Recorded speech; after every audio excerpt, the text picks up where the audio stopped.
Bienvenue dans le dernier point de l'information. Madame, Monsieur, bonsoir. Tout de suite, les titres.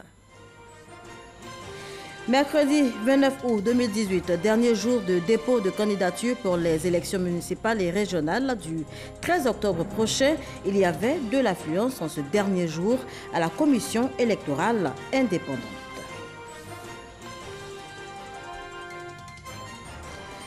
Un village incendié dans le département de Katiola. Il s'agit de Atienka, un village d'environ 2000 âmes qui a fait les frais de jeunes gens armés et mécontents selon notre reporter Soro Corona. À 7 heures, eh bien, le calme est revenu sur place. Et puis crise au Venezuela, le Brésil mobilise son armée contre les migrants vénézuéliens. Une décision prise par le président brésilien Michel Temer pour faire face à l'afflux de réfugiés venus du Venezuela. Voilà pour les titres. Aujourd'hui, mercredi 29 août, dernier jour donc de dépôt de candidature pour les élections municipales et régionales du 13 octobre prochain. En ce dernier jour de dépôt de dossier de candidature, il y avait affluence à la commission électorale indépendante. On y va tout de suite avec Sidonie Davila. Affluence à la CEI au dernier jour de dépôt de candidature pour les élections locales. J'ai remarqué qu'il n'y a pas assez de femmes qui participent au développement de la commune et du pays, je peux dire. Et c'est comme ça que je me suis décidée à me présenter. Il y a des choses à faire dans ma région, dans ma ville d'origine qui est Vavois. Donc voilà, il est normal pour moi que je puisse me présenter là-bas pour pouvoir venir en aide aux populations. Mariam Bayo a fait le choix, comme bien d'autres candidats, de faire partie des retardataires. Les raisons. Parce qu'il fallait faire des mises au point de toute mon équipe. Et comme tout le monde n'était pas sur place, c'est pour cela qu'on a attendu le dernier jour. Bamba Bouaké évoque, lui, le retard accusé pour l'obtention des documents administratifs. Touba, Daloa, Séguéla, Makono, tout cela devait faire leur fiscalité, reçu de fiscalité à Daloa. On s'est tous retrouvés au même moment, de telle sorte que les derniers extraits fiscaux sont sortis hier. Malgré les précautions prises pour réunir tous les documents demandés, une fois sur les lieux, les candidats sont confrontés à quelques insuffisances dans leur dossier. Ce sont des compléments d'information, c'est-à-dire le numéro des cartes d'électeurs sur certains dossiers, voilà, que nous sommes en train de porter. Le retour de Yao Kwame Roger fait la joie de son équipe. Il a dû rebrousser chemin pour aller chercher le certificat de résidence et l'attestation des régularités fiscales. Nous venons de recevoir le dossier que nous entendions. Voilà, donc nous allons déposer notre dossier comme prévu. Jusqu'à 16 heures, plusieurs candidats étaient encore en attente. Les esprits se chauffent. Certains font cas de quelques difficultés. Depuis midi, nous sommes là et nous avons le numéro 6. Et jusque là, on a 17 heures, c'est le numéro 2 qui est toujours sur la table de réception. Et le numéro 2 seul contient 6 listes du RHDP, ce qui n'est pas normal. C'est à 17 heures que le PDCI est arrivé avec son lot de dossiers. En attendant leur tour, le RHDP, lui, a déjà procédé au dépôt de ses candidatures. Depuis la mi-journée, plusieurs dossiers de la coalition sont arrivés par vagues. Le PDCI RDA demande un réaménagement des dates de dépôt de candidature et du scrutin couplé. Le secrétaire exécutif en chef du PDCI, Maurice Kakou-Gikawe, était ce mercredi face à la presse. Alexis Oudraogo. Salut, monsieur le journaliste. Merci. Asseyons-nous. Une conférence de presse en 3 points. Les doubles candidatures sur les listes RHDP et PDCI RDA. L'utilisation du logo du parti. Et enfin, le réaménagement des dates de dépôt de dossiers et du scrutin couplé. Concernant tout particulièrement la date des élections municipales et régionales d'octobre 2018, l'impératif d'inclusivité rappelé par le chef de l'État dans son message à la nation le 6 août 2018 commande la prise en compte des vacances judiciaires et du récent mouvement préfectoral qui freine le cours normal de la délivrance des actes administratifs et judiciaires exigés pour la constitution des dossiers des candidatures. Le PDCI RDA juge qu'il convient que des dispositions pratiques et techniques soient prises pour un réaménagement des dates de dépôt des dossiers de candidature et de tenue du scrutin. Maurice Kakougikawe a tenu à préciser que le parrainage du parti était une garantie pour ses listes, mais libre au candidat de choisir au final les couleurs de sa bannière, RHDP ou PDCI-RDA. Pour le secrétaire exécutif en chef du parti, les dispositions seront prises pour que le logo PDCI-RDA ne soit plus utilisé à d'autres fins. Et on reste avec Alexis Ouedraogo pour évoquer la position du président du mouvement sur les traces de Houphouët-Boigny. Pour Kobena Kwasi Adjoumani, eh bien, l'éventualité d'un report du scrutin n'est pas à envisager. Autre rendez-vous politique avec la presse, cette fois au siège du RHDP. Kwasi Adjoumani, face aux journalistes, se veut ferme sur la proposition de réaménagement des dates de dépôt de dossiers et autres scrutins. Nous, militants PDCI-RDA, favorables au RHDP, pro-Houphouët-Boigny, nous demandons le maintien de cette date. Ceux qui pensent qu'ils ne sont pas prêts peuvent y renoncer. Sur le sujet de l'usage du logo du PDCI, il apporte des précisions. La mise en place du parti unifié est un processus qui va s'achever dans un délai de 12 à 18 mois. Avant ce terme, le RHDP, en tant que groupement politique, n'a pas été dissous. Par conséquent, le logo du RHDP continue d'exister. Les cadres PDCI qui ont décidé d'aller en RHDP ont donc le droit d'utiliser le logo RHDP où le logo PDCI est représenté. Sur l'accusation d'éventuel chantage qu'auraient subi des candidats PDCI sous la bannière RHDP, Adjoumani donne des réponses.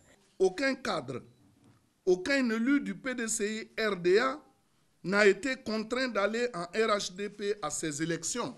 Nous avons décidé d'aller en RHDP parce que nous pensons que c'est la voie du salut pour notre pays. Le président du mouvement sur les traces d'Houphouët appelle pour finir les hommes politiques ivoiriens à un haut sens des responsabilités. Et on poursuit avec ce communiqué émanant du ministère de la Justice. Le ministère de la Justice et des Droits de l'Homme note avec regret que pour appeler à un réaménagement du calendrier des prochaines élections municipales et régionales, certaines personnes invoquent entre autres motifs, les difficultés des juridictions à absorber et à traiter les demandes de casier judiciaire et de certificat de nationalité en raison des vacances judiciaires, ce qui n'aurait pas facilité la constitution de leur dossier par les candidats à ces élections. Le ministère de la Justice et des Droits de l'Homme tient à indiquer qu'en dépit des vacances judiciaires, le fonctionnement des tribunaux et parquets est correctement assuré, de sorte que les services en charge de la délivrance de ces actes ont été à même de satisfaire les demandes des requérants. Il s'agit donc d'allégations sans fondement. On change complètement de sujet à présent, orientation en classe de 6e et de seconde. Les parents d'élèves ne sont pas satisfaits des premières affectations publiées il y a quelques jours maintenant par la direction de l'orientation et des bourses. Ils déplorent pour la plupart le non-respect de leur choix d'établissement. Notez que les réclamations pour les réaffectations en classe de 6e et de seconde ont démarré depuis le lundi 20 août dernier. On en parle avec Sephora Zegui et Alvorassa. Longue file d'attente des parents d'élèves devant les bureaux de l'administration du Collège moderne du Plateau. Ils se plaignent tous du non-respect du choix d'établissement dans l'orientation de leurs enfants en classe de 6e et en classe de seconde. J'ai demandé 3 écoles. Ils n'ont même pas tenu compte des 3 écoles. Et on a fait l'inscription en ligne, ils nous ont demandé de faire des choix, on a fait les choix, tout ça c'est Benjerville. À notre grande surprise, on constate que l'élève a été affecté à Cocody, ce qui n'arrange pas le gamin qui n'a que 10 ans. Selon une étude de la direction de l'orientation et des bourses, DOB, 10 à 18% des parents d'élèves se plaignent chaque année du non-respect de leur choix d'établissement. Les parents font des choix et après ils viennent se plaindre pour dire que bon, le choix n'a pas été respecté. Ou alors, comme ce sont des jeunes enfants qui font des choix par snobisme, qui ne tiennent pas compte, n'est-ce pas, moyenne, leur performance, n'est-ce pas, en classe. Troisième élément qui rentre en ligne de compte, la disponibilité, n'est-ce pas, des places dans l'établissement choisi. Le ministère de l'Éducation nationale, de l'enseignement technique et de la formation professionnelle a donc mis en place en juillet dernier l'orientation en ligne pour pallier ces insuffisances. À l'instar, n'est-ce pas, de l'inscription en ligne qui se fait dans le secondaire, elle a voulu innover en faisant en sorte que les orientations soient faites en ligne. Mais ce n'est pas encore en grandeur nature. Ça c'est circonscrit, n'est-ce pas, dans la draine d'Abidjan 1. C'est une phase pilote. Nous sommes en train d'expérimenter. Tout comme l'inscription en ligne a commencé, n'est-ce pas, par la draine Abidjan 1. Nous avons fait ça pendant 2 ans. Au bout de la 3e année, nous avons généralisé. Abdoulaye Kouyaté, chef de cabinet, tient à rappeler que l'opération d'inscription en ligne est à sa phase expérimentale. Toute la tutelle travaille rigoureusement à trouver des solutions durables dans les plus brefs délais. Il y a près de 500 000 enfants qui sont orientés, n'est-ce pas, en 6e cette année. Donc cela demande une pression. Il y a une pression. Est-ce qu'il y a suffisamment d'établissements pour accueillir tous ces enfants au public et même au privé? Mais en tout cas, le ministère est à la tâche pour donner, n'est-ce pas, des satisfactions à tous les parents. Le ministère de l'Éducation nationale, de l'enseignement technique et de la formation professionnelle tient par ailleurs à rassurer les parents d'élèves et les élèves que le nécessaire sera fait pour satisfaire leurs demandes. Les résultats des réclamations seront disponibles le mercredi 5 septembre sur son site www.mendob-ci.org. Notez également que le ministère de l'Éducation nationale et de l'enseignement technique et de la formation professionnelle informe la communauté éducative et toute la population que les inscriptions à la maternelle et aux cours préparatoires première année CP1 pour l'année scolaire 2018-2019 se dérouleront du lundi 3 septembre au vendredi 7 septembre 2018, inclus sur toute l'étendue du territoire national. Sont concernés par ces inscriptions les enfants âgés de 3 à 5 ans pour la maternelle et ceux de 6 à 9 ans pour le cours préparatoire première année CP1 avec ou sans extrait de naissance. Un village incendié dans le département de Katiola, je vous le disais en titre. Il s'agit de Atienka, village d'environ 2000 âmes. Les 3/4 de ce village sont partis en fumée. Notez que ce village a fait les frais de jeunes gens armés et mécontents, selon notre reporter Soro Corona. Et bien à 7 heures, le calme est revenu sur place. Atienka, village de la sous-préfecture de Timbé, pillé et incendié. C'est le triste décor que présente ce village qui a été assiégé ce mardi 28 août 2018 par des jeunes armés venus de Katiola aux environs de 12 heures. Nous, on était au champ. Les gens sont venus nous informer que le village a pris feu, que les gens sont venus incendier le village. Je suis venu trouver que la maison est brûlée. Tout est parti d'une rencontre de football. Depuis mercredi passé, que des jeunes de Kassémé sont allés jouer un tournoi de football à Katiola. Et qu'ils ont rapporté les coupes et ils ont dit à un jeune chauffeur d'aller les déposer à Kassémé. Et le jeune est allé les déposer la nuit. À son retour, il est tombé en panne, mais après ils l'ont rappelé, son numéro ne passait plus. Et ils sont venus, ils ont commencé à le chercher. Ce village de plus de 2000 âmes a été totalement incendié. Depuis que je suis née, je n'ai jamais vu ça. Comme je suis malade, je ne peux pas la faire pas. Et 400 poulets, quand je vends à 2000 francs, je reçois à 800 000. Bon aujourd'hui, mes parents n'ont rien. Bon, moi aussi, je n'ai rien. Bon, je suis venu, bon, j'ai pris des crédits. J'ai fait ce travail. Mais aujourd'hui, nous voyons que vraiment tout a été incendié. Bon, moi, je ne sais pas quoi faire. Bon, où je veux aller? La vie s'annonce difficile pour les populations d'Atienka. Les parents ont perdu tout ce qu'ils ont comme papyrus. Extrait, diplôme de leurs enfants. Et c'est bientôt la rentrée. En attendant d'en savoir plus sur la disparition du jeune chauffeur Ahmed Sogodogo, le préfet de la région du Hambol appelle toutes les parties au calme et à la retenue. Vu l'ampleur des dégâts, le village d'Atienka vient de vivre une sombre page de son histoire. Voilà, aucune perte en vie humaine, mais des dégâts considérables dans ce village. Le calme est revenu. Et le préfet de région appelle, vous l'avez entendu, à la retenue. Je vous propose de l'écouter. Bon, je veux assurer qu'aujourd'hui, la journée de mercredi est calme. Parce que j'ai fait venir un rapport, l'escadron de Boaké. On a divisé en 2 groupes l'escadron Il y a une équipe qui est sur place à Tinkar, il y a une équipe qui est sur place à Kakela ici. Donc la ville de mercredi, c'est calme. Au moment où m'a appelé ici sur le chef de canton pour les sensibiliser, afin qu'il appelle ses fils, Kadana, à ne pas répondre par la violence à l'acte qui a été commis par les transporteurs, les jeunes transporteurs. Il n'y a pas eu de perte en vie humaine, ça sera activé. Mais le deuxième aspect, ce sont les maisons qui ont été incendiées. Parce que la plupart des maisons sont des maisons à tas de paille. On poursuit avec ce communiqué. Le ministre de l'Intérieur et de la Sécurité porte à la connaissance des candidats au concours direct de recrutement des élèves officiers de police, session 2018, que la liste des candidats autorisés à concourir est disponible et peut être consultée dans leur espace candidat sur le site www.concourpoliceCI.net. Les épreuves écrites d'admissibilité vont se dérouler les samedis 1er et dimanche 2 septembre 2018 au lycée classique d'Abidjan et au collège moderne de Cocody. Les candidats devront se munir de leur carte ou attestation d'identité et de leur convocation à retirer sur le site du concours. Les cellulaires portables sont strictement interdits dans les centres.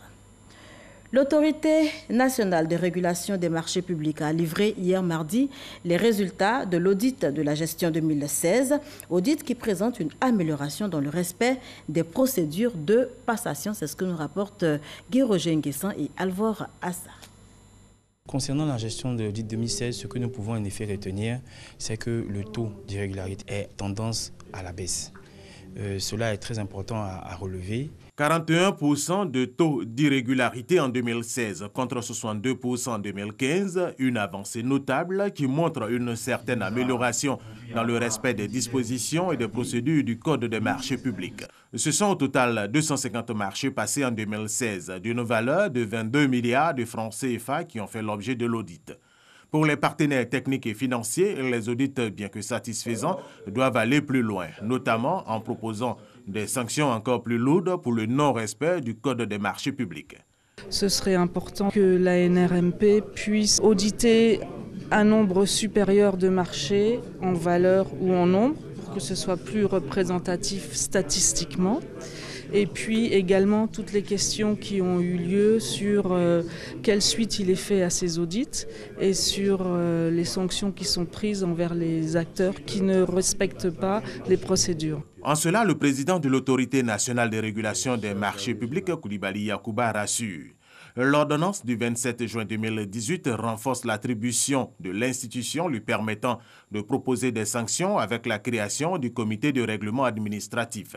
Il s'agit donc de réduire le comportement, j'allais dire, déviant dans les procédures. Il y a eu pas mal de documents falsifiés, des faux en écriture publique ou privée, des cas de corruption avérés. Et donc, le gouvernement a voulu, par cette disposition, donner les moyens à l'autorité de régulation de réduire, sinon de mettre fin à ces pratiques. Après la publication des résultats de la gestion des finances publiques de 2016, l'Autorité nationale de régulation des marchés publics va lancer dans les prochains jours l'audit de la gestion de 2017. Trècheville, avenue 11 et Abobo Baoulé, deux quartiers du district d'Abidjan qui sont cités en exemple en matière de salubrité. Dans ces quartiers, les habitants essaient de maintenir le cap de la propreté à travers donc des actions de sensibilisation et de nettoyage régulier des rues et ruelles, cela en dépit des difficultés rencontrées sur le terrain. Le constat de Grace Kando. Garage anarchique, caniveau bouché, ordures et eau usée dans les rues. Un tableau insalubre ici à Trècheville, précisément à l'avenue 10, rue 22, Barré. Pour le cas de la propriété dans ce quartier, c'est que c'est difficile, ouais, parce qu'il n'y a pas de sac à poubelle. Les passants aussi, très souvent, qui jettent des ordures un peu partout. Donc ça fait très souvent, les caniveaux sont bouchés et il y a même les femmes de ces différents coups qui versent aussi de l'eau en pleine rue. À quelques encablures, l'avenue 11, un autre quartier de la commune. Contrairement aux premiers cités, ici, les rues sont bien entretenues.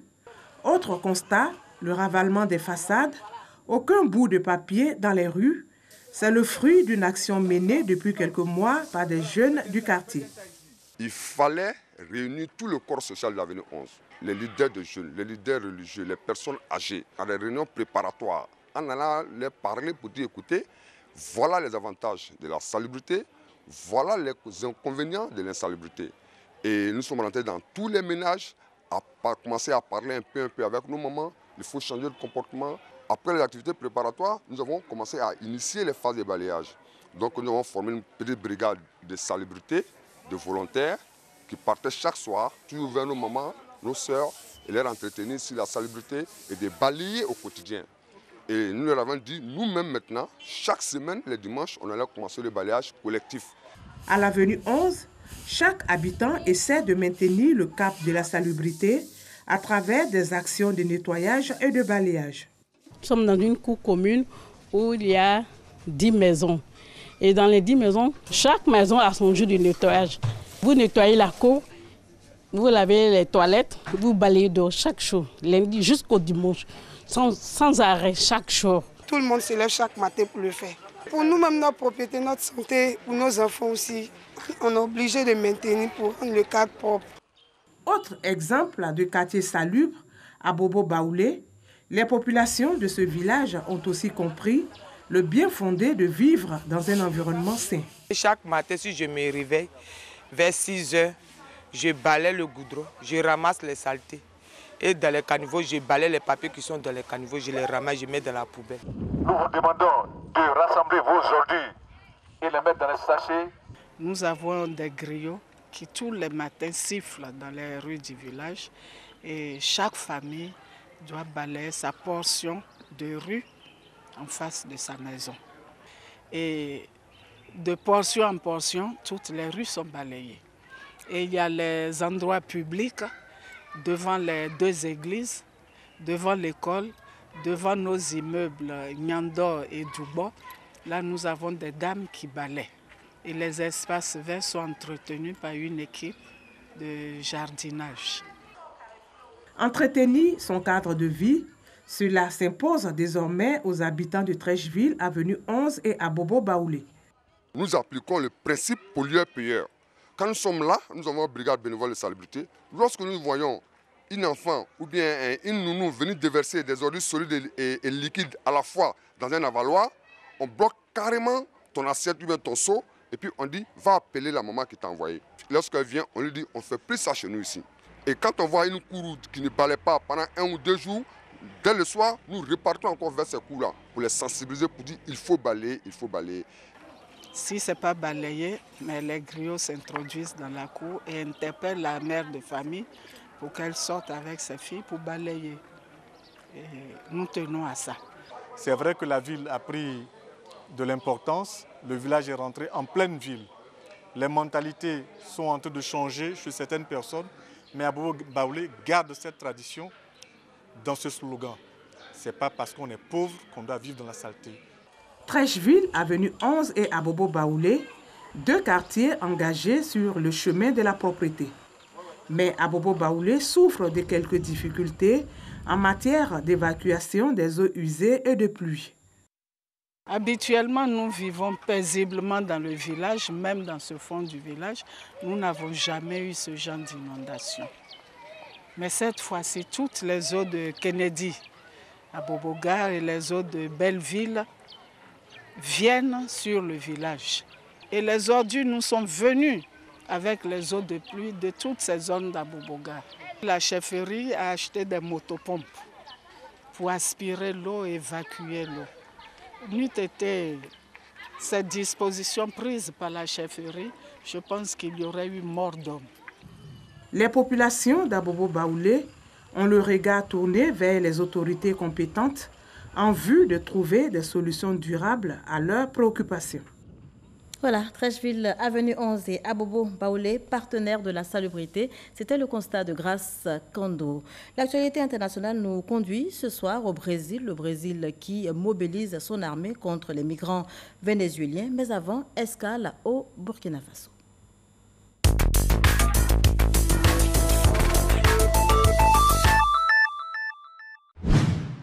Au Burkina Faso, lors d'une attaque terroriste menée dans l'est du pays, 6 personnes ont perdu la vie. Parmi elles, 5 gendarmes. L'explosion d'une mine a fait sauter leur véhicule. Le Burkina Faso est confronté depuis 3 ans à des attaques terroristes de plus en plus fréquentes et meurtrières. D'abord concentrées dans le nord du pays, ces attaques se sont ensuite étendues à d'autres régions, dont celle de l'est frontalière du Togo et du Bénin. À Berlin, une délégation namibienne est venue récupérer les ossements des victimes du génocide des Héroros et des Namas, commis pendant la colonisation. Les restes reposent dans un cercueil couvert du drapeau national et entouré de fleurs. L'Allemagne effectue ainsi un pas de plus vers la reconnaissance officielle du génocide commis entre 1904 et 1908 dans l'ancienne colonie du sud-ouest africain allemand. Le président du Brésil, Michel Temer, déploie l'armée pour garantir la sécurité à sa frontière face aux réfugiés vénézuéliens qui fuient leur pays.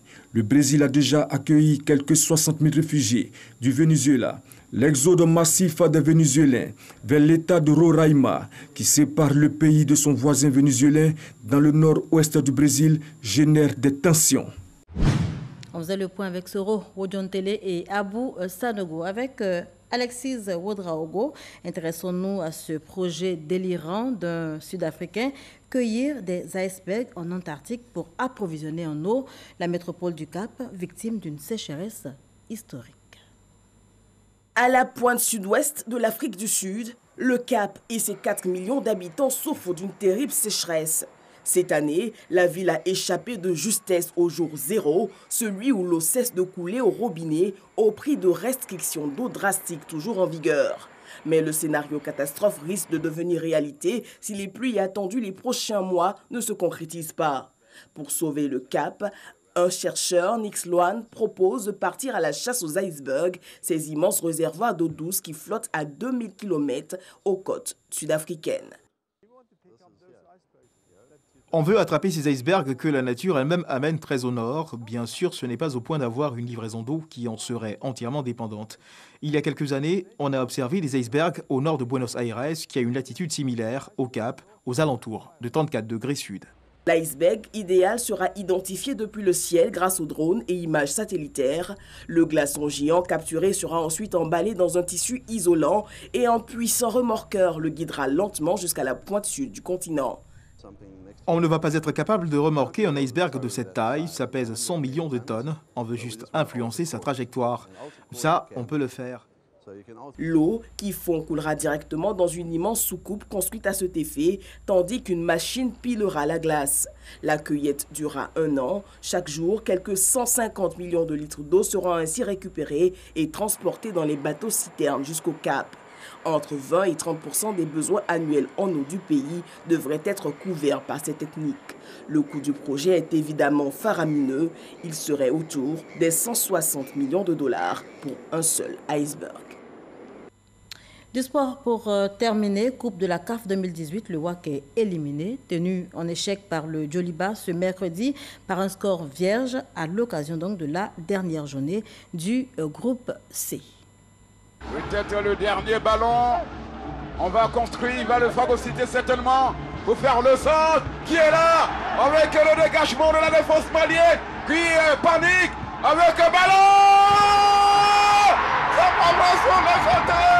La défense malienne a paniqué, mais il n'y avait pas d'attaquant ivoirien pour capter ce ballon. Elle a vu, regardez le contrôle. Mon Dieu, Kader. Je ne reviens pas, j'ai vu ce ballon dans le filet. Mais le portier malien est allé chercher la balle. Fofana Amadou. Mon Dieu, quelle fin de match. Quelle fin de match. Ce ballon refuse de prendre le filet. Malien. Résolument, mon cher Dadier. Oh là là. Résolument. Et le banc malien va mettre une autre ballon sur l'aire de jeu.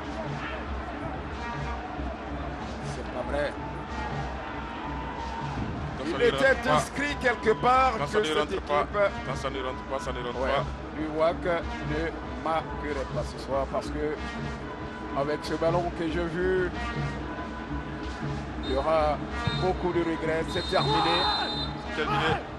Voilà, c'est sur ces images que nous vous disons au revoir. Prochain rendez-vous de l'information 6h30.